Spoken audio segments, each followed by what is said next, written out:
Alright, we got some real nice black walnut here. It was on sale. And we're gonna make an awesome coffee table out of this. This is about $80 in wood. And we're gonna be using some of these hairpin legs. They're awesome. These are $60. So they're a little pricey, but you can do it whatever you want with the legs. Alright, so we're just getting all the pieces cut down to length, and it's going to be common when you're dealing with this wood that the edges aren't going to be straight. Try and get pieces of wood that have at least one straight edge. So if you have a table saw, you can just rip them down and get your nice straight edges. Otherwise, if you got some wood that is like really curved, you could try and find a wood shop that has a joiner, and you can just give the wood to them and they'll do it in like 2 seconds. Or you can make a jig for the table saw. I'll leave a link in the description on how to make a jig for your table saw so you can straighten out your wood as well. But yeah, just cut your boards down to size, get them customized how you want them. Alright, so just lay out how you're going to have it clamped. You can use, pretty much any clamp, whatever works for you. I'm going to be doing 2 boards at a time.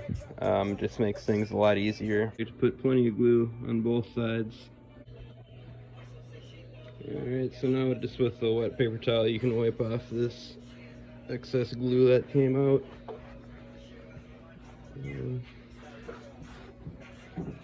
Alright, now with this glue still drying, take some 60 grit on a sander and just sand over the edge. So as you can see, I just adhere down and it looks beautiful. It looks like the wood is perfectly joined together.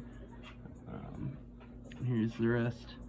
So when you sand over it, the sawdust mixes in with the glue, and it makes the perfect wood filler. So I didn't film the actual clamping. I broke my tripod, but this is how I got it clamped down. I got 3 long ones, pressing it together, and then 2 on the edge to keep it even. And just gonna let this dry for about an hour, and then flip it over. Alright, so now yesterday we clamped it all together and we let it dry overnight. Yesterday we also put in some strapping. This is going to keep it really solid and tight. It also helps it from rocking. These legs are going to be really tight on here, and it gives it some support to distribute the weight. Alright, so here is the front or the top. This is how it's looking. Seams are nice and tight. I'm just going to go ahead and sand it. I got some 60 grit on here. Then I'm going to sand it with 100. And then I think I got some 220. And then I'll finally sand it with some 320.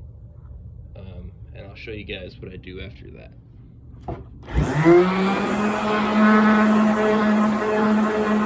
Surface isn't totally flat, and you got kind of a lip. This 40 grit sandpaper, this blue kind, it's kind of expensive, but it'll make it super smooth and nice and flat.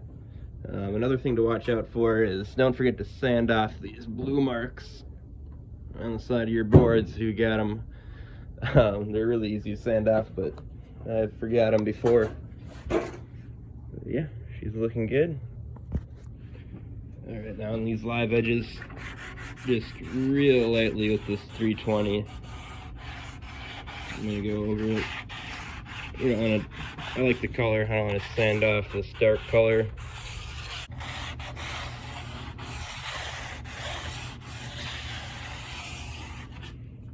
And that's it.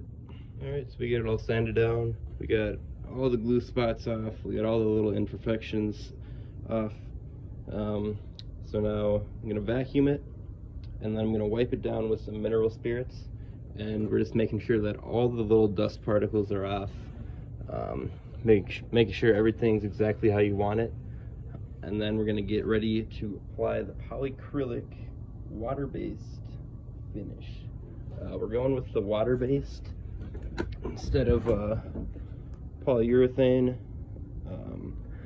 just because I think this finish turns out better and it's a lot easier to apply. I'll show you how I apply this finish in a second. Alright, we just dumped the mineral spirits on. It looks awesome. And this will just help us get all the dust off, and it also shows where you might leave some glue spots. As you see, I got a little bit of glue right there. And another spot, we got a little bit of glue right there. And we're gonna make sure and sand those spots off before we apply the actual finish.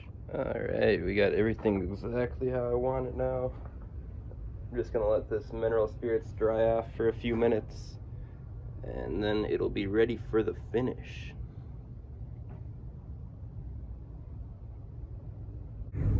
Alright, the first coat is gonna be nice and light, and we're just gonna be working from side to side.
And make sure to get out any bubbles or any puddles you might have.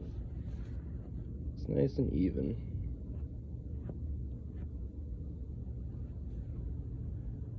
I put the first coat on super light. It's only been about an hour and a half and it's already dry. So I'm just going to take some 320 and just sand it down real lightly. It's a little rough, but it's looking real nice. Okay, so sanded it down and vacuumed it off. And I'm just going to wipe it down with just a little bit of mineral spirits.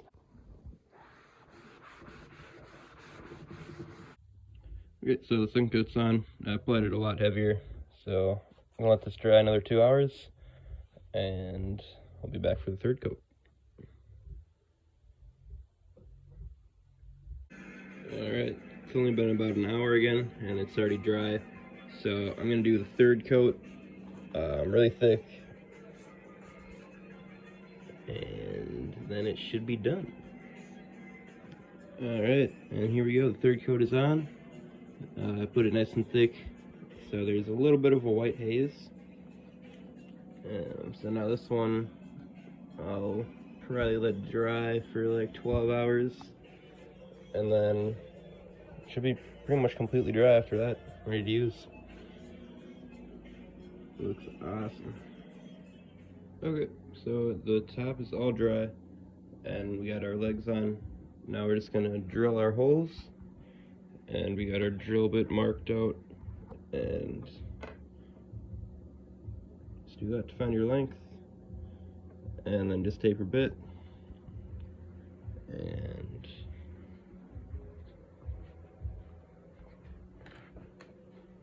just gonna mark every hole, and then just drill them out. Here it is, and it's all finished on the legs. And my times were way off. I actually started this table about 24 hours ago. It's for my house, so I just wanted to get it done fast. So you could do a lot more coats to finish, but I think it turned out really good, and I'm happy with it.